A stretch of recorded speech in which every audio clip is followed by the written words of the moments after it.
Aku berdiri di dermaga dengan koper di samping, merasakan garam di udara seperti lapisan tipis yang menempel pada kulit. Matahari menyengat pelan, bau sunscreen dari tas anak-anakku bercampur dengan aroma kapal.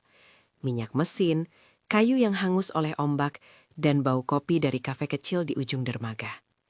Di kejauhan, tawa Julia dan Matteo bergabung dengan suara burung camar. Semua terlihat begitu biasa, seperti adegan yang sudah kubayangkan selama berbulan-bulan. Kami akan berlayar bersama, 4 generasi. Liburan yang sudah lama direncanakan. Waktuku bersama cucu-cucuku yang selalu kutunggu. Namun, sebelum langkah pertama kuayunkan menuju tangga kapal, layar ponselku menyala. Pesan itu singkat, 3 kata yang menempel seperti batu dalam dada. Kamu tidak ikut.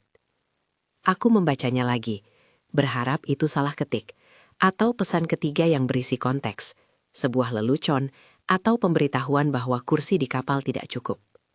Aku menatap nama pengirim, Rafael. Tangan yang dulu kutengadah memberi makan saat ia baru lahir. Mata yang dulu sering kulihat menatapku dengan manja, kini mengirimkan baris yang meminggirkan aku dari rencana yang kami susun bersama. Di sekitarku, kegembiraan terus berjalan. Koper terdorong, tawa terus menggelegar. Tapi nadaku berubah dingin, seperti angin laut yang menembus jaket tipis. Aku merasakan jantungku berdetak keras, nada di kepalaku berputar-putar. Mengapa? Ada kesalahan, ada alasan. Aku memandang ke layar, mencari kata lain. Ada tanda titik-titik. Apakah ada pesan lanjutan? Tidak ada. Hanya 3 kata itu, tepat dan final. Kamu tidak ikut. Aku masih ingat hari-hari ketika Rafael kecil memanjat pangkuanku dan berbisik bahwa aku adalah pusat dunianya. Tahun-tahun berlalu, peran itu berubah menjadi rutinitas. Pesta ulang tahun, pembayaran perbaikan atap, perayaan kecil ketika cucu lahir. Aku tidak pernah menganggap diriku beban, aku merasa bagian dari. Tapi dalam sekejap, pesan itu menempatkan aku di pinggiran. Bukan hanya sebuah penolakan untuk 1 kali perjalanan, itu terasa seperti pengakuan. Di matanya, aku bukan lagi bagian inti, hanya opsi. Kamu tidak ikut terasa seperti verdict. Aku duduk di bangku dermaga, menunggu kapal, menonton bayangan keluarga yang berjalan menuju tangga. Mata cucuku masih memantulkan sinar tanpa curiga. Mereka bermain, menarik lengan menantu perempuan, tertawa. Aku membiarkan air mata datang, tetapi tidak banyak orang melihat. Aku tidak menangis keras di depan mereka. Ada sesuatu yang lebih dalam dari kesedihan, sebuah kebekuan yang menuntunku pulang. Di sepanjang perjalanan pulang, aku membaca pesan itu berulang-ulang. Setiap kali membaca ada detail yang muncul dari ingatan. Undangan yang dianulir, komentar ringan saat aku membahas uang untuk perbaikan, lelucon tentang ibu yang selalu ada jika butuh, dan ekspresi yang sama di wajah mereka ketika membahas rencana bersama, seolah aku selalu berada di pinggir panggung. Ini bukan hanya soal kapal. Ini mengenai apa yang selama ini aku pikirkan sebagai keluarga. Begitu sampai di rumah yang selama puluhan tahun menjadi titik temu keluarga, jendela-jendela menampung ingatan. Foto pernikahan dengan latar belakang pohon zaitun, lukisan kecil yang kubuat dulu, sepatu kecil yang tertinggal di bawah meja. Aku berjalan seperti orang dalam kabut, menuju lemari di ruang kerjaku, tempat yang hampir tak pernah kupisahkan. Laci pertama berisi kwitansi, surat-surat kecil. Tapi di laci kedua, ada map tua, tebal oleh waktu, bertuliskan akta dengan tinta yang pudar. Saat tanganku menyentuh kertas itu, sepertinya waktu berhenti. Namaku tercetak di halaman depan. Huruf-hurufnya resmi, garang, tak ada ruang untuk keraguan. Rumah yang selama ini kusebut milik keluarga, ternyata secara legal adalah milikku, tercatat atas namaku. Selama ini aku kira kepemilikan itu membuatku aman. Justru itu menjadi titik di mana batas-batas tersembunyi memperlihatkan dirinya. Ada rasa aneh bercampur. Lega, karena bukti itu mengkonfirmasi bahwa aku tidak bergantung pada belas kasih siapapun. Dan sekaligus marah, karena merasa dimanfaatkan. Pertanyaan mengular. Mengapa tidak ada yang pernah mengatakannya dengan jujur? Mengapa tidak pernah ada percakapan tentang keinginan dan rencana hidupku sendiri? Serangkaian pilihan, membiarkan rumah tetap menjadi sandaran emosional bagi anak-anakku, atau menggunakan hak yang ada untuk menegaskan batas, berdesak dalam pikiran. Keputusan pertama adalah mencari nasihat. Aku menelpon Dr. Marcelo, pengacara yang pernah menolongku mengurusi wasiat kakakku beberapa tahun lalu. Aku mengingat ketegasan dan kelembutannya saat itu. Aku tidak ingin menyamaratakannya menjadi urusan hukum yang berbahaya. Aku ingin informasi yang jelas, apa yang bisa kulakukan, apa risikonya, dan terutama, bagaimana melindungi martabat semua orang dalam proses ini. Saya tidak ingin merusak hubungan, kataku setengah berbisik saat telepon tersambung. Suara Marcelo seperti biasa, tenang. Ia menjelaskan dengan bahasa sederhana bahwa jika akta ada atas namaku, secara teknis aku memiliki hak untuk melakukan transaksi, termasuk menjual. Ia menekankan bahwa tindakan itu harus dilakukan secara sah, dengan dokumentasi lengkap, notaris, dan transparansi. Tapi ingat Elena, katanya, hukum memberi ruang, tapi keluarga bukan hanya soal dokumen, pertimbangkan konsekuensi emosionalnya. Kata-katanya menempel, aku sudah mempertimbangkan konsekuensi. Pertanyaan yang lebih besar adalah, apakah tetap diam adalah pilihan yang rasional bila diam itu berarti melanjutkan pola yang menyakitkan? Aku menutup telepon dan menatap sup besar di meja makan. Piring-piringnya seolah menyimpan cerita-cerita kebiasaan yang membuatku seperti latar belakang dalam hidup mereka. Malam itu aku tidak dapat tidur. Di ruang kosong di mana dulu tawa keluarga memenuhi dinding. Aku menyalakan lampu rendah dan memegang selembar kertas kosong. Kata-kata datang perlahan. Bagaimana menjelaskan bahwa ini bukan tentang hukuman, melainkan tentang batas. Aku menulis rancangan surat, huruf demi huruf. Singkat, tegas, tanpa hinaan. Anakku, ini tentang hidupku, tulisku. Aku ingin mereka tahu bahwa tindakan apapun yang akan kuambil bukan karena dendam, tetapi karena kebutuhan untuk menjaga harga diri yang telah terkikis. Surat itu akan kuletakkan di meja esok pagi. Keesokan hari aku menemui Teresa, agen properti yang sudah kukenal bertahun-tahun, teman lama yang tahu nilai rumah ini bukan hanya dalam meter persegi, tapi dalam cerita. Teresa datang membawa kopi dan senyum setengah prihatin. "Kau yakin, Elena?" tanyanya ketika ku buka map akta di meja makan. Ia paham, aku tahu. Ia menyarankanku untuk menilai propertinya. Ia bicara tentang pasar, calon pembeli, dan tindakan yang harus transparan. Teresa menekankan pentingnya memilih pembeli yang menghargai rumah itu, sebuah keluarga yang akan merawatnya, bukan hanya memanfaatkannya. Prosesnya menjadi nyata. Ada panggilan telepon, kunjungan singkat oleh dua orang yang memperkenalkan diri sebagai Camila dan Roberto, pasangan yang baru saja kembali dari luar negeri dan mencari rumah yang memiliki jiwa. Mereka datang, benar-benar melihat rumah seperti melihat masa lalu, menatap jendela berbingkai kayu, memeriksa dapur yang sering dipakai membuat kue saat Natal, menyentuh pegangan tangga yang licin oleh ratusan langkah. Aku melihat mereka menatap dinding dengan foto-foto kami, dan aku merasakan sesuatu yang aneh, sebuah kombinasi antara kehilangan dan pembebasan. Mereka menghormati ruang itu. Mereka bukan bayangan anak-anakku yang memandang rumah ini sebagai jaminan. Saat kembali ke meja makan, aku menulis surat yang kutata semalam. Surat itu simpel. Rafael, Patricia, Julia, Matteo, aku menulis ini karena aku mencinta kalian. Namun, aku juga mencinta diriku sendiri. Ada batas yang harus kutegakkan. Aku memilih untuk menjual rumah ini. Ini bukan hukuman, tetapi batas. Aku harap kalian mengerti. Aku rebahkan pena. Kata-kata itu terasa seperti batu yang kukeluarkan dari tas bertahun-tahun, dan akhirnya mengangkatnya. Ada suara di belakang. Rafael datang tiba-tiba, matanya merah seperti orang kurang tidur. "Kenapa ini, Bu?" tanyanya, suara berat. Kami berdiri berhadapan di ruang tamu yang pernah menjadi pangkalan keamanan baginya. Percakapan itu singkat, dia menuduh, aku menjelaskan. Tapi intinya adalah, dia merasa dikhianati. Ia berbicara tentang kenangannya, tentang anak-anaknya, tentang rencana yang hancur. Aku mendengar kepedihan di suaranya, dan aku tidak menolaknya. Aku juga terluka, kataku, tapi rasa sakit ini menumpuk begitu lama. Dialog kami tidak menjadi duel. Itu adalah percakapan dua orang dewasa yang menabrak kata-kata yang tak pernah terlontar. Aku tetap tenang, menjelaskan langkah-langkah yang telah kubicarakan dengan pengacara, bahwa proses ini akan legal, adil, dan akan memastikan bahwa rumah berpindah ke tangan yang menghargainya. Ia menangis, lalu pergi. Aku biarkan pintu menutup dengan lembut. Tanganku gemetar saat mengambil akta lagi, menyentuh huruf-huruf yang memintaku bertindak. Malam setelah itu, aku melakukan sesuatu yang mungkin bagi orang lain terlihat aneh. Aku menyalakan lagu yang dulu selalu kami putarkan saat merayakan ulang tahun, mematikan lampu besar, dan menari sendiri di ruang tamu. Tidak ada penonton, hanya lantai kayu yang familiar, cahayanya lembut, dan bayanganku memanjang di dinding seperti saksi. Aku menari sebagai ritual pelepasan, bukan tarian penuh penghakiman, melainkan tarian untuk meratapi yang hilang dan merayakan yang mungkin baru. Saat berputar, aku merasakan sesuatu lepas, kerapuhanku, kebiasaan berdiam diri, harap yang tak diucapkan. Ada getaran kelegaan yang pelan tetapi nyata. Keesokan harinya aku bertemu dengan Teresa lagi untuk menandatangani berkas awal. Ia mengangkat alisnya, lalu memberi pelukan singkat. Kami akan menjaga semua proses profesional, katanya. Kita akan menulis surat yang sopan untuk mereka. Akan kubantu memilih pembeli yang pas. Tindakan kecil ini, mempercayakan rumah kepada agen yang bisa kuhormati, membuat langkahku terasa lebih nyata.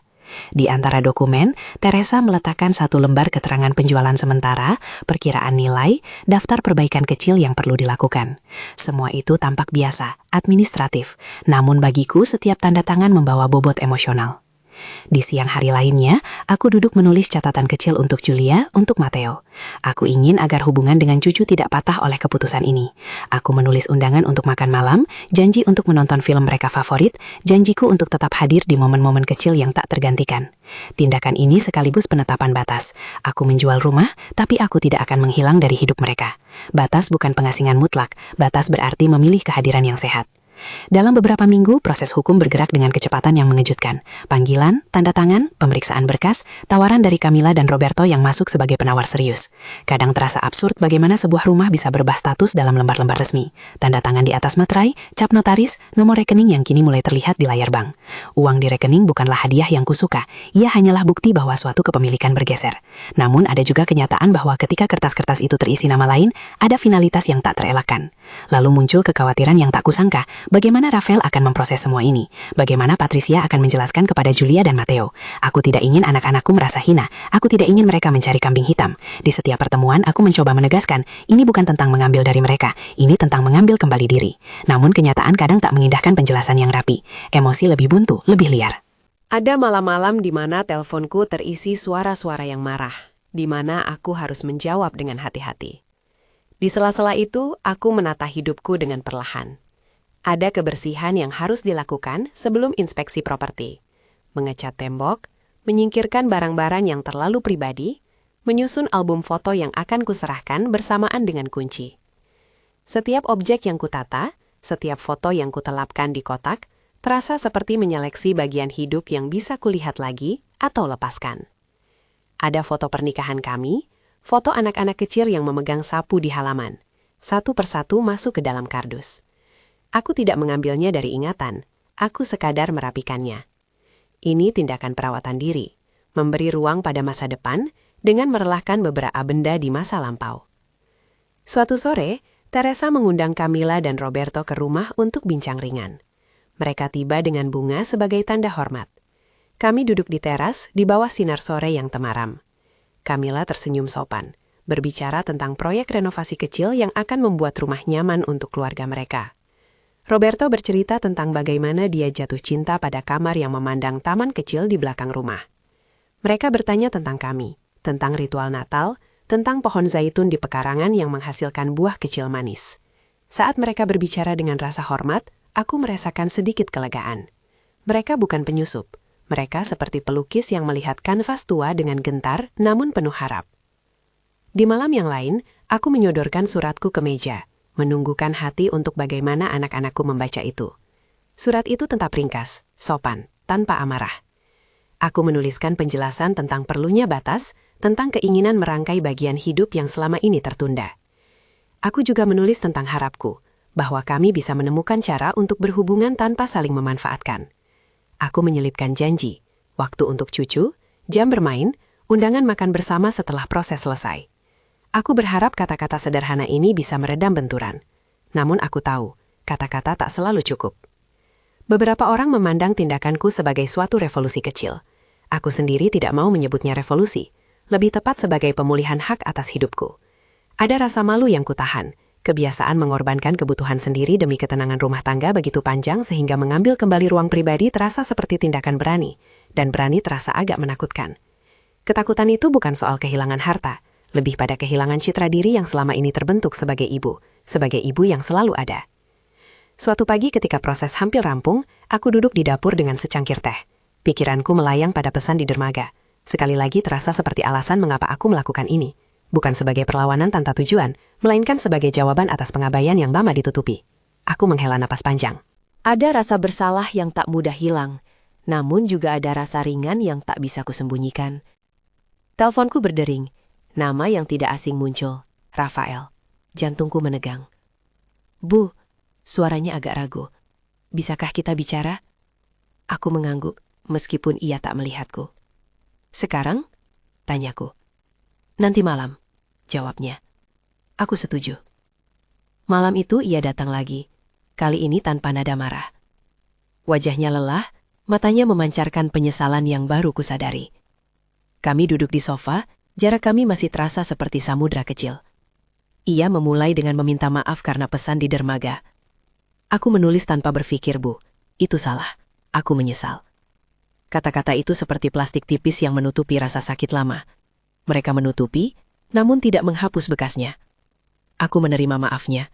Namun, aku juga memberi batas yang baru. Pertemuan harus dengan kesepakatan. Tidak ada keputusan sepisak lagi. Ia mengangguk, dan untuk pertama kalinya dalam waktu lama, ada perbincangan dewasa yang bisa membawa arah. Percakapan itu panjang dan tidak selalu nyaman.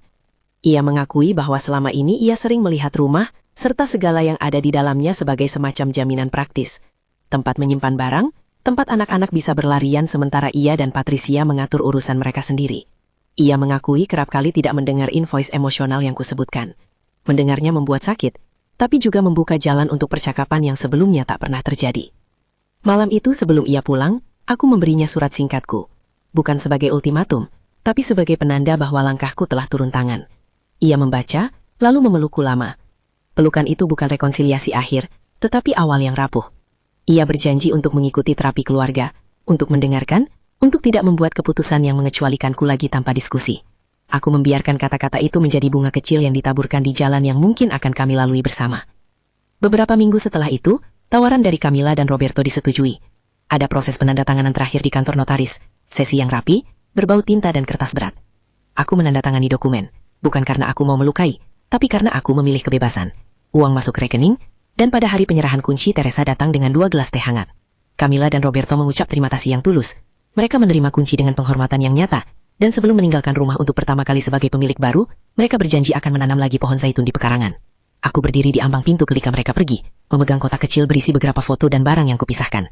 Angin membawa bau garam yang dulu kujumpai di dermaga, tetapi kali ini rasanya lain, seperti napas baru yang mengambil alih. Aku meletakkan surat itu di meja, di ruang yang kini kosong dari jejak perabotan lama. Ada rasa kehilangan yang lembut, namun juga kelegaan yang tidak malu. Ini bukan akhir. Ini langkah pertama menuju sesuatu yang lain. Ketika kunci terakhir berpindah, aku menutup pintu perlahan. Tidak ada sorakan kemenanan, tidak pula penghakiman. Hanya penegasan. Aku bukan sekadar peran yang ada untuk dipakai. Aku memilih kebebasan, dan kebebasan itu memerlukan ruang untuk bernafas. Di ambang malam, aku menatap kota kecil yang mulai meredup lampunya, memegang akta yang kini sudah menjadi bagian dari sejarah pribadi. Di meja, aku menaruh surat yang telah kutulis untuk keluargaku, memastikan isinya sederhana, penuh cinta dan batas. Aku menyalakan musik yang lembut, lalu menari sendiri lagi. Bukan sebagai tindakan akhir, melainkan sebagai ritual penutup untuk bab yang lama. Ketika langkahku melambat, ada bisik kecil di hati. Ini akan sulit untuk semua orang, termasuk aku. Tetapi aku tahu satu hal. Tindakan ini membawaku kembali pada diri sendiri. Pintu terkunci. Di depan jendela, bayangan rumahmu yang lama mulai kehilangan wujudnya di malam hari, dan aku, yang sejak lama menjadi pelindung ruang itu, menyadari sesuatu yang penting. Aku bukan lagi bagian dari panggung itu. Aku adalah pemeran utama dalam hidupku sendiri. Langkah-langkah berikutnya akan membawa aku ke tempat yang tak kuharapkan. Ke kota jauh, ke kanvas kosong, ke kelas lukis yang menunggu untuk membuka sisi diri yang tertidur. Namun, perjalanan itu belum tiba. Untuk sekarang, aku duduk di kursi ruang tamu, menatap suratku, dan menunggu pesan. Bukan pesan yang mengucilkan, tetapi sinyal bahwa jalan baru ini akan membawa perubahan yang saling menghormati. Jika cerita ini menyentuh sesuatu dalam diri Anda, subscribe dan tulis dari kota mana Anda menonton. Saya ingin tahu siapa yang menemani cerita ini dari kejauhan. Malam itu aku menerima panggilan dari Rafael sekali lagi. Suaranya lebih tenang. Ia ingin menata pertemuan untuk bincang keluarga, terbuka dan jujur. Aku menyetujui namun menegaskan batas. Pembicaraan harus dengan mediator, tidak ada keputusan sepihak. Ia setuju. Aku menaruh telepon, menatap tumpukan kardus yang belum aku pindahkan, dan memikirkan langkah berikutnya. Perjalanan putih yang belum kubuat rencana, namun perlahan kian menarik perhatianku. Ada rasa takut akan kesendirian di depan, tetapi di baliknya, ada rasa penasaran yang mengundang. Apa yang akan kulihat jika aku mengizinkan diriku pergi jauh dari rutinitas lama? Di dalam kepala, aku memvisualisasikan Paris. Cahaya hujan lembut, kafe kecil, cat minyak yang bau minyak dan damar. Gambar itu datang sebagai angan, bukan pelarian. Di situ ada kemungkinan untuk membangun ulang bukan hanya ruang, tetapi cara memandang diri sendiri. Namun semua itu masih berupa titik di horizon. Keputusan nyata masih harus dilakukan di ruang nyata. Dokumen yang akan kuarsifkan, surat yang sudah kuberikan, janji-janji yang mulai tersusun di antara kami. Malam semakin larut. Aku menatap lampu jalan di luar yang berpendar lembut. Di meja, surat itu menunggu pembacaannya lagi.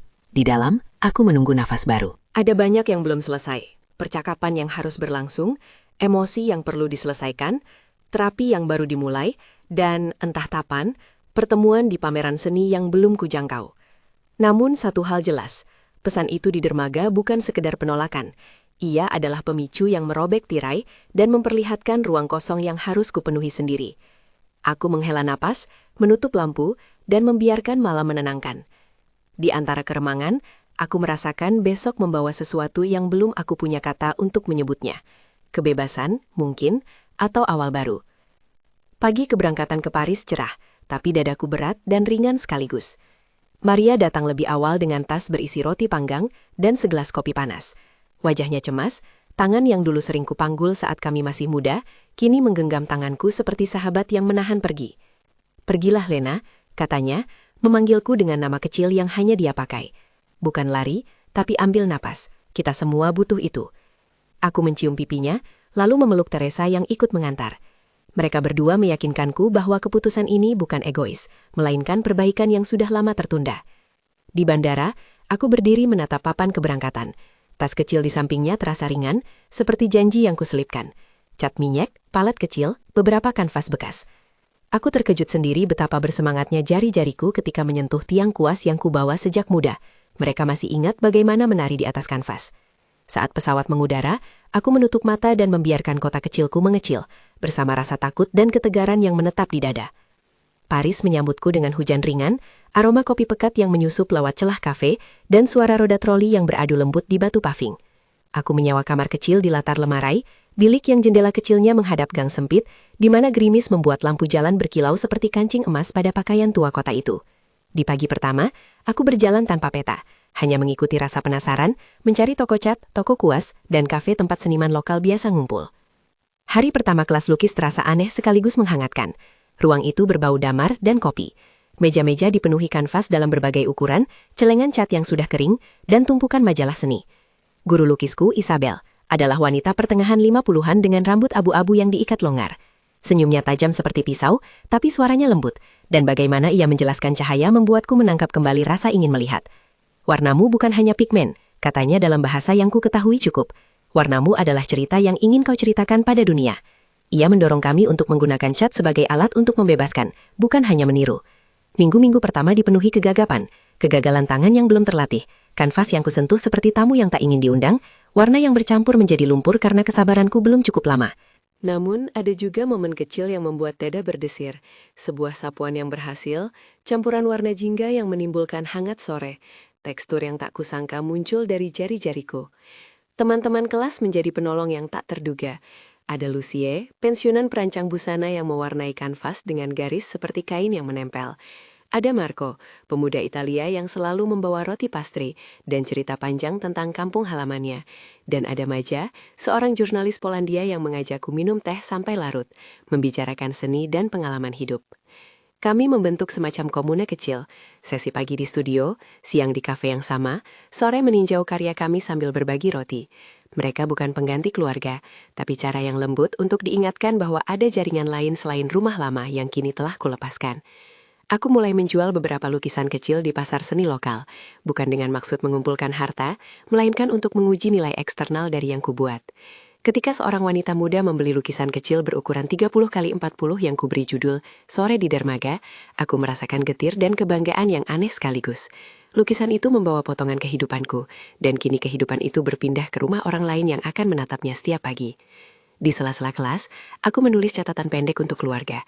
Bukan pemberitahuan, tetapi sekedar pengingat bahwa aku baik-baik saja. Rafael membalas beberapa pesan dengan singkat, kadang hangat, kadang canggung. Ia mengabarkan bahwa terapi berjalan, bahwa dia mulai memahami bagaimana ia terbiasa melihatku sebagai dasar, bukan sebagai rekan. Patricia mengirim video singkat Julia yang menggambar bunga, wajahnya polos menatap kamera. Pesan-pesan itu membuat dadaku menghangat, namun aku tetap sadar, jarak fisik memberi ruang bagi perubahan, dan perubahan membutuhkan waktu. Suatu malam, Isabel mengundang murid-murid untuk mengikuti pameran kelompok di galeri kecil dekat Seine. Ini bukan Louvre, katanya sambil tertawa, tetapi tempat di mana orang bisa melihat hatimu melalui warna. Aku menunda ragu-ragu lalu mendaftar. Persiapan membuatku sibuk, memilih karya, framing sederhana, menulis keterangan pameran singkat. Ada rasa gugup yang berbeda dari gugup waktu masih muda, bukan sekedar ingin diterima, tetapi ingin tahu apakah yang kusimpan di dalam bisa menggerakkan orang lain. Malam pembukaan pameran itu dingin, lampu-lampu galeri memantulkan kilau pada kaca, dan ruangan dipenuhi suara berbisik serta napas orang yang menilai. Lukisan-lukisan berjajar seperti deretan rahasia yang siap dibuka. Aku berdiri di sudut, tangan meremas gelas anggur kecil, menunggu campur aduk perasaan. Tiba-tiba aku melihat sosok yang kukenal dari jauh, Rafael. Ia berdiri agak jauh, memeluk jasnya, dengan raut wajah yang tak kuharapkan. Gugup, takut, tetapi jelas datang untuk melihat. Melihatnya di Paris, di tengah pameran yang kumiliki bagian kecilnya, menimbulkan perasaan yang tak mudah kuternakan. Ia berjalan mendekat, langkahnya hening, seperti mencoba tidak merobek lembaran yang baru aku terbitkan. Kami berdiri berhadapan di depan salah satu karyaku. Lukisan lanskap kecil, sapuan warna yang menggambarkan garis pantai yang kabur, cahaya yang remang, namun tidak menyerah. "Kau, ini indah," katanya, suaranya pecah. Aku tidak tahu harus berkata apa. Aku menatapnya. Rambutnya mulai memutih di pelipis. Ada guratan kekelelahan di wajah yang dulu kukenal. Ia menaruh tangan di saku jaketnya, lalu mengeluarkan selembar kertas kecil, sebuah tiket pulang pergi ke Italia, tepat pada musim gugur. "Aku ingin kau pergi," katanya singkat. Kami ingin memperbaiki banyak hal, tapi aku juga ingin engkau melihat hasil dari kerja kerasmu. Ini bukan ganti untuk apa-apa, Bu. Ini hanya hadiah untuk seni yang kau lakukan. Kata-katanya mengalir tergagap. Aku terkejut. Hadiah yang tak terduga, datang dari tangan yang sama yang beberapa bulan lalu mengirim pesan yang membuatku terpental. Ada banyak yang tidak kuucap. Aku menerima tiket itu ke dalam tangan. Berat kertas itu terasa seperti tanggung jawab dan harapan sekaligus. "Terima kasih," kataku akhirnya. "Tapi jangan menilai semuanya dari satu kebaikan. Proses itu masih berlangsung." Rafael mengangguk, memandang mata saya. "Aku tahu," jawabnya. "Terapi tidak instan. Aku tidak berharap itu. Aku ingin menunjukkan bahwa aku mencoba melakukan bagianku." Kami berbicara lama di galeri, tentang kebiasaan lama, tentang rasa bersalah, tentang ketakutan kehilangan yang membuatnya mengambil jalan pintas dengan menyingkirkan aku dari rencana. Ia menangis di beberapa bagian percakapan, bukan sekedar permintaan maaf yang diucapkan, melainkan pengakuan tentang pola yang sulit diruntuhkan. Ia bercerita tentang mimpinya yang terasa hampa ketika ia menyadari rumah yang selama ini dianggap aman bukan ruang untuk dialog yang jujur. Aku mendengarkan, menahan diri dari membela diri secara berlebihan. Ini bukan soal menang atau kalah. Ini soal pertukaran kejujuran. Perjumpaan itu diakhiri dengan pelukan yang lama. Pelukan yang bukan penukaran kata sakti untuk menyembuhkan segala luka, tetapi pengakuan bahwa kami berdua lelah dan ingin mencoba. Ia memperkenalkan aku pada Patricia di acara yang sama. Ia datang sedikit canggung, membawa senyum yang dibangun dari usaha. Ia meminta maaf atas komentar-komentar yang pernah mengesampingkan perasaanku, dan menjelaskan bahwa terapi telah membuka mata mereka berdua pada pola-pola yang selama ini melukai kami. Mereka tidak sempurna, mereka berusaha. Pulang dari Paris pada akhir musim dingin, aku membawa setumpuk sketsa, beberapa lukisan yang dicintai, dan kepercayaan diri yang berkembang pelan. Di bandara, aku menerima panggilan dari Teresa. Rumah telah rapi, penggantian kunci telah dilakukan sesuai prosedur. Camilla dan Roberto mengirim pesan singkat berterima kasih, dan berharap rumah itu membawa berkah buat mereka. Aku tersenyum sendiri mendengar itu. Ada kenyamanan melihat rumah dirawat oleh mereka yang menghargainya. Pertemuan keluarga setelah kembaliku terasa berbeda dari dulu. Lebih terukur, lebih dipersiapkan. Rafael dan Patricia datang bersama terapis keluarga kami, seorang wanita bernama Anna, yang suaranya tenang dan logis. Sesi itu bukan panggung penghakiman. Ia dipenuhi aturan-aturan baru, tentang komunikasi, penghargaan terhadap keputusan satu sama lain, dan terutama jadwal yang jelas, kapan dan bagaimana kunjungan akan berlangsung. Aku menegaskan batas yang kubutuhkan. Tidak ada keputusan mendadak yang menyangkutku. Diskusi dilakukan terlebih dahulu, dan waktu untuk cucu ditetapkan supaya tidak mengganggu kegiatan seniku. Rafael setuju. Kemudian ia menatapku dengan mata lembut. Aku ingin belajar mendengarkan, katanya. Bukan hanya mendengar jawaban baik-baik saja, tapi benar-benar memahami kebutuhanmu. Perubahan tidak instan, namun konsistensinya terasa. Patricia mulai hadir pada sesi keluarga dengan niat yang jelas. Ia mengakui bahwa kebiasaan mencari solusi praktis, memanfaatkan rumah ketika mereka butuh, adalah bentuk ketidakpekaan yang harus diperbaiki. Mereka berdua berjanji untuk menghadiri beberapa sesi konseling lagi, dan juga mulai mengatur keuangan mereka sendiri, sehingga tidak lagi bergantung pada apa yang dulu kami sebut cadangan keluarga. Mereka bukan sempurna, namun tindakan-tindakan kecil itu membuat dinding-dinding yang selama ini menutup komunikasi mulai retak. Ada adegan yang sangat sederhana namun bermakna. Suatu sore, ketika aku sedang menata kanvas baru di studio kecil yang kubuat di bekas pawang cuci piring, Julia dan Matteo datang berkunjung. Mereka berlari-lari, membawa sekotak krayon. Aku mengeluarkan beberapa kertas besar, lalu menggulung lengan bajuku. Kami mengecat bersama.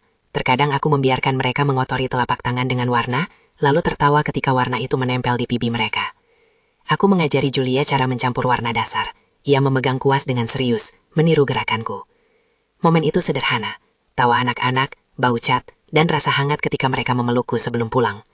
Aku menyadari bahwa hubungan kami bukan tentang rumah yang tersedia setiap saat, tetapi keberadaan yang berkualitas ketika kami bersama. Beberapa bulan berlalu, dan Rafael menelepon tak jarang dengan pertanyaan-pertanyaan kecil namun tulus. Bagaimana proses pameran berikutnya? Apakah aku butuh bahan? Bisakah ia datang menemani cucu suatu akhir pekan? Kami berlatih komunikasi itu. Kadang ada kekacauan, kadang mundur, namun ada kemajuan. Patricia mengirim pesan berisi foto hasil kerja Julia di sekolah, gambar kue ulang tahun yang penuh warna, dan ucapan terima kasih karena kupanggil mereka untuk makan malam beberapa minggu lalu. Ada kelegaan kecil menetes di hatiku, meskipun aku juga terus menjaga diri agar tidak kembali ke pola lama. Pada musim gugur berikutnya, Rafael membuat kejutan yang tidak mudah dirancang. Ia menepati janji untuk ikut menonton pameranku di galeri kecil lain. Kali ini sebuah retrospeksi kecil yang menyertakan beberapa temanku dari kelas. Ia datang membawa seikat bunga matahari, lambang hangat yang selalu mengingatkanku pada musim panen di rumah. Setelah pameran, ia mengeluarkan sebuah amplop dan menyerahkannya. Di dalamnya ada undangan untuk menghadiri sebuah program residensi singkat di sebuah villa kecil di Italia. Sebuah peluang bagi pelukis agar dapat fokus pada karya di bawah matahari dan kebun zaitun. Aku ingin kau pergi, katanya lagi, kali ini dengan lebih mantap. Ini bukan semata-mata hadiah yang menutup dosa. Ini adalah investasi kecil yang kulakukan untuk menghormati karya dan keberhasilanmu. Aku menatapnya lama. Hadiah itu terasa seperti simbol, pengakuan atas semua usaha yang telah kulakukan untuk diri sendiri, dan selain itu juga pernyataan bahwa ia ingin berada di belakangku, bukan di depan. Aku menerima undangan itu bukan sebagai bukti bahwa semua sudah kembali normal, tetapi sebagai bentuk kepercayaan yang baru. Aku menetapkan syarat sederhana. Aku akan pergi, tapi kami harus tetap menjalani terapi, dan pertemuan kami selanjutnya akan tentang dinamika peran yang baru. Ia mengangguk tanpa ragu. Perjalanan ke Italia adalah titik berbeda lagi. Matahari membelah langit, udara murni seperti dibersihkan, dan villa itu, dikelilingi kebun zaitun, terpencil namun ramah, memberikan ruang bagiku untuk bekerja tanpa gangguan. Setiap pagi aku bangun saat fajar, berjalan menuju teras, dan memulai kuas.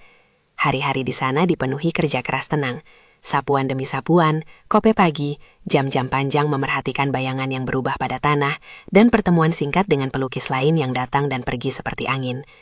Aku merasakan sesuatu seperti kedalaman baru dalam karyaku. Lukisan-lukisan mulai berbicara tentang bukan hanya dermaga, tetapi konsep rumah, batas, dan wajah manusia yang berubah. Di malam-malam tertentu, Rafael mengirim suara rekaman singkat tentang perkembangan keluarganya. Bagaimana ia dan Patricia menyusun jadwal kunjungan yang lebih adil, bagaimana anak-anak mulai ikut dalam proses pembelajaran emosi sederhana. Nama emosi, cara menyuarakannya dengan hormat. Ia tidak mengklaim kesempurnaan, hanya penetapan yang berulang. Pesan-pesan itu membuat malam-malam yang jauh dari rumah terasa ramah, bukan seperti pintu yang terkunci. Satu pagi, di bawah pohon zaitun, aku menerima panggilan video singkat dari Julia. Wajahnya muncul, pipi merah karena berlari, dan ia menunjukkan lukisan kecil yang dibuatnya di sekolah. Sebuah rumah mungil dengan jendela berwarna biru. Ini untuk nenek, katanya polos. Mataku berkaca-kaca, tetapi aku menahan untuk tidak larut. Aku menjawab dengan penuh perhatian. Terima kasih sayang, itu indah, nenek bangga. Percakapan singkat itu menjadi penguat bahwa ikatan kami bukan sekadar fisik. Kembaliku ke rumah beberapa bulan kemudian terasa seperti kembali ke tengah jalan yang baru. Ada perubahan kecil namun nyata di ruang bersama. Rak buku yang kini memuat beberapa judul tentang seni, sebuah meja di mana aku menaruh palet, dan yang paling penting, agenda keluarga yang mereka usulkan sebagai bagian dari sistem baru. Kapan kunjungan, siapa yang bertanggung jawab mengantar, dan ruang komunikasi jika sesuatu perlu diubah. Perubahan ini bukan hadiah, itu adalah hasil kerja berkelanjutan yang melibatkan tanggung jawab bersama. Konfrontasi nyata berikutnya terjadi ketika Patricia secara tak sengaja mengatur kunjungan tanpa mengacu pada jadwal yang disepakati. Aku pulang dari studio, menemukan rumah dalam keadaan sedikit berantakan, dan teleponku penuh dengan pesan singkat yang menanyakan apakah aku baik-baik saja atau mau mereka datang sekarang. Aku menjawab singkat bahwa hari itu tidak cocok, mengingat acara komunitas yang sudah kubuat. Patricia datang sendiri, ketus namun tampak bingung. Maaf, aku pikir ia mulai, namun kutengahi dengan tenang. Kita sudah bicara tentang ini, kataku. Bukan soal permintaan maaf yang cepat, ini soal menghormati kesepakatan. Ketika kamu membuat keputusan sendiri, itu merusak ruang yang kusiapkan untuk diriku dan untuk kita. Wajahnya memerah, bukan karena amarah, tetapi karena rasa malu yang jelas. Ia mengakui kesalahannya, dan kami berbicara di teras dengan Ana lewat telepon sebagai mediator. Percakapan itu sulit, ada saling tuduh kecil, ada air mata, tapi juga momen ketika Patricia mengatakan tanpa disuruh bahwa ia ingin belajar bagaimana membuat perencanaan tanpa mengambil hak orang lain. Ia meminta maaf karena kadang merasa terdesak, tuntutan kerja, kebutuhan keluarga, sehingga lupa melihat sisi lain. Dalam beberapa pekan setelah itu, ada perubahan nyata. Patricia mulai mengatur alarm pengingat untuk jadwal kunjungan, ia membuat daftar hal-hal yang perlu dibawa saat datang, sehingga kehadirannya menjadi lebih terencana. Rafael semakin sering mengirim pesan yang bukan tentang masalah, tetapi tentang lembar yang menanyakan kabar karya terbaru saya. Ini bukan romantisasi, perubahan masih diwarnai kebingungan, namun ada tekad yang tampak untuk mempertahankan ritme baru. Waktu berlalu, dan aku mulai menyusun pameran tunggal yang rencananya akan digelar di sebuah galeri kecil di kota tetangga. Proses itu menuntut dedikasi yang sungguh-sungguh, aku mengadakan residensi mini sendiri, mengundang beberapa teman lokal untuk bantu kurasi, dan bekerja sampai larut mengoreksi detail yang sebenarnya kecil, tetapi krusial bagi integritas karyaku. Upaya itu berbuah, pameran itu sukses menurut ukuran kami. Publik terlihat, kolega memberi pujian yang tulus, dan beberapa karya terjual. Lebih dari uang, yang membuatku gembira adalah bahwa karyaku mulai berbicara dengan lebih banyak orang. Mereka melihat sesuatu yang kukerjakan dari pengalaman hidup, bukan sekedar estetika. Klimaks emosional yang paling bermakna datang beberapa bulan kemudian, ketika Rafael mengajak aku untuk perjalanan singkat bersama. Bukan liburan keluarga tradisional, melainkan trip sederhana untuk melihat pameran lain di kota kecil yang bersahaja. Kami berjalan tanpa agenda padat, membiarkan percakapan mengalir. Di sebuah kafe, kami duduk berhadapan, secangkir kopi di tangan, dan aku merasakan cara yang berbeda dalam cara ia memandangku. Bukan sebagai garda terakhir yang mengatur segala hal, tetapi sebagai rekan yang pengalaman dan kreativitasnya memiliki nilai. Ia berbicara tentang rasa bersalah yang masih ia rasakan, bukan untuk meminta maaf, itu sudah terjadi berkali-kali, tetapi untuk mengakui bahwa ia masih bekerja untuk mengubah kebiasaan lama. Bu, katanya tiba-tiba, aku ingin berterima kasih. Bukan karena kau meninggalkan rumah, melainkan karena kau menunjukkan kami apa yang hilang. Tanpa tindakmu, kami mungkin tak pernah belajar memandang rumah dan hubungan dengan cara yang lebih sehat. Kata-katanya bukan hanya pengakuan.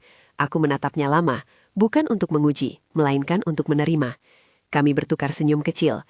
Adalah senyum yang datang dari pengetahuan bahwa perubahan adalah proses, bukan perlombaan. Akhirnya, ada momen ketika Rafael mengantarkan sebuah amplop ke mejaku di rumah. Di dalamnya ada tiket untuk perjalanan ke Italia lain, bukan sebagai pelarian, melainkan undangan untuk kembali, kali ini dengan keluarganya turut serta. Ia ingin memperkenalkan aku pada perubahan dalam kehidupan mereka, ingin melihat bagaimana mereka bisa berpartisipasi tanpa menjadikan aku sebagai prioritas pengorbanan. Aku menerima undangan itu dengan syarat yang sama, bahwa perjalanan itu bukan penutup, melainkan babak lain dalam proses yang masih terus berjalan. Perjalanan ke Italia berikutnya berjalan penuh rasa hormat. Mereka datang dengan cara yang berbeda. Dalam perjalanan itu, kami menghabiskan waktu bersama bukan untuk menutupi yang telah berlalu, tetapi untuk membangun ritual baru. Makan malam tanpa pembicaraan tentang masalah keuangan yang sensitif, jalan santai tanpa permintaan mendadak, dan momen-momen di mana mereka membantu mengangkat kanvasku ke ruang pamer kecil di desa. Pada malam terakhir, Rafael berdiri di balkon villa kecil, menatap laut, lalu kembali padaku. "Terima kasih," katanya, "untuk tetap bertahan, untuk menunjukkan bahwa cinta juga harus dilindungi oleh batas." Kembali ke rumah, hidupku terasa lebih utuh, bukan karena segalanya telah sempurna, melainkan karena aku tahu batas-batas itu dihargai. Aku menata studio kecilku lebih rapi, menerima tawaran mengajar kelas seni bagi ibu-ibu lokal, dan mulai memikirkan ide pameran tentang ruang yang aman, sebuah serangkaian lukisan yang menelusuri konsep rumah, batas, dan identitas. Ide itu tumbuh dari pengalaman, dari setiap kanvas yang kusentuh selama 2 tahun terakhir. Hubungan dengan cucu-cucu juga berubah, mereka datang, bermain, dan pulang. Mereka belajar bahwa rumah nenek bukan lagi tempat yang selalu tersedia kapanpun mereka mau menetap, melainkan tempat yang disediakan dengan syarat, kehadiran yang penuh perhatian, bukan semata kenyamanan praktis. Kadang Julia bingung, menanyakan mengapa nenek tidak selalu bisa menginap bersama. Aku menjelaskan bagiannya dengan sederhana, memberinya ruang untuk marah sejenak, lalu menawarkan waktu khusus, seorang nenek yang mengajari melukis setiap hari Minggu sore. Lambat laun, Julia menerima itu sebagai rutinitas baru yang menyenangkan. Di samping itu, aku terus menanamkan batas pada diriku sendiri, tidak memaksa rekonsiliasi instan, tetap menjaga waktu kerja, dan tidak tergoda untuk mengambil peran yang membuatku lupa pada kesenangan sederhana, mencampur warna, menatap awan, berjalan di pasar. Hidup baru ini bukanlah kemenangan atas mereka, tetapi sebuah peta ulang yang kupilih untuk diriku sendiri. Beberapa tetangga menanyakan perubahan yang kulakukan.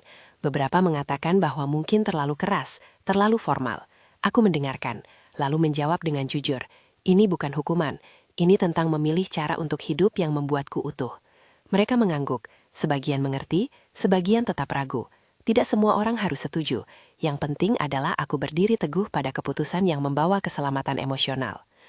Musim semi berikutnya, aku mengadakan buka studio kecil, sebuah hari di mana teman-teman, murid, dan beberapa kerabat diundang untuk melihat karya terbaru. Rafael dan Patricia hadir. Mereka datang lebih awal, membantu menata lukisan di dinding, bahkan membawa minuman. Di antara tamu, ada momen ketika Matteo, cucu kecilku, berlari ke kanvas besar dan memberi lukisan itu cap jari kecilnya. Kami tertawa. Itu bukan momen glamor, tetapi simbol bahwa hidup bisa dipenuhi kegembiraan sederhana yang tidak membuatku hilang. Pagi hari setelah acara, Rafael mengajakku berjalan-jalan di taman. Di bawah sinar matahari yang lembut, ia menyerahkan sebuah amplop kecil lagi, sebuah surat singkat. Dalam surat itu ia menulis bahwa ia dan Patricia telah menutup akun ketergantungan keluarga, menyusun dana darurat sendiri, dan berkomitmen pada 2 kali pertemuan tahunan dengan Anna. Ia menulis pula bahwa mereka ingin berkontribusi pada proyek seni yang kususun, bukan untuk mengendalikan, melainkan untuk membantu jalannya. Kata-katanya jelas, kami akan mendukung, tidak menguasai. Aku merasakan air mata menitik, bukan karena simpati, tetapi karena lega melihat buah kerja mereka. Perubahan bukan berarti tanpa sakit. Ada malam-malam ketika aku meragukan pilihan ini, memikirkan saat-saat sepi yang lebih pekat dari biasanya. Namun rasa sepi itu berangsur menjadi teman yang mengajakku mengenali hal-hal yang sederhana. Secangkir teh yang bagus, buku yang membuka pikiran, kucing tetangga yang selalu mengintip jendela. Kehidupan yang kukerjakan bukanlah teater besar, ia adalah kehidupan dari detil kecil yang kucintai. Akhir cerita. Atau lebih tepat, bab ini tidak memerlukan simfoni yang hebat. Pada suatu sore, beberapa tahun setelah pesan di dermaga itu datang, aku berdiri di galeriku sendiri, melihat sekelompok anak-anak kecil belajar melukis di sudut. Rafael dan Patricia datang kemudian, memegang tangan Julia dan Matteo. Mereka tidak memegang peran lama, melainkan rekan-rekan yang belajar bagaimana menghargai ruang dan waktu. Kami makan bersama di teras, saling berbagi cerita tanpa tuntutan. Ketika malam turun, Rafael menepuk bahuku, lalu berbisik, "Terima kasih, Bu, untuk tetap jadi dirimu." Aku menoleh, tersenyum, lalu membalas, "Terima kasih juga karena berusaha." Dalam batin, aku tahu hal-hal masih perlu dirawat. Terapi harus dilanjutkan, kebiasaan lama perlu diingatkan, batas perlu ditegakkan kembali pada saat-saat tergoda. Tetapi aku juga melihat bahwa tindakan yang kubuat, tindakan yang berani dan kadang menyakitkan, membuka ruang bagi pertumbuhan mereka dan bagiku. Rumah bukanlah satu-satunya tempat untuk cinta. Cinta juga hidup dalam batas yang jelas, dalam pemberian yang tidak memuaskan, dan dalam kehadiran yang dipilih. Sekarang, ketika aku menutup lampu di studio, menata kuas dan menaruhkan vas kosong di rak, aku merasakan ketenangan yang bukan semata bebas dari derita, melainkan hasil dari memilih hidup yang kuhargai. Aku bukan lagi sekadar peran yang mudah diandalkan, atau fasilitas yang selalu tersedia. Aku adalah Elena, yang pernah berdiri di dermaga dengan pesan yang mengubah segalanya, yang menempuh perjalanan panjang melintasi pameran dan kebun zaitun, yang menulis batas dengan tinta, dan yang kini menikmati pagi sambil memikirkan warna yang akan kubawa ke kanvas esok hari. Jika cerita ini menyentuh sesuatu dalam hidup Anda, membuat Anda bertanya, bagaimana sejak kapan Anda mengesampingkan diri sendiri demi kebiasaan? Tinggalkan komentar dan beritahu dari kota mana Anda menonton. Dan jika Anda ingin terus mendengar kisah-kisah tentang batas, pemulihan, dan seni sebagai jalan menemukan diri, subscribe kanal ini dan tonton video berikutnya, di mana saya membahas bagaimana memulai proyek seni sederhana untuk menemukan kembali ruang aman dalam hidup Anda. Terima kasih telah menemani langkahku.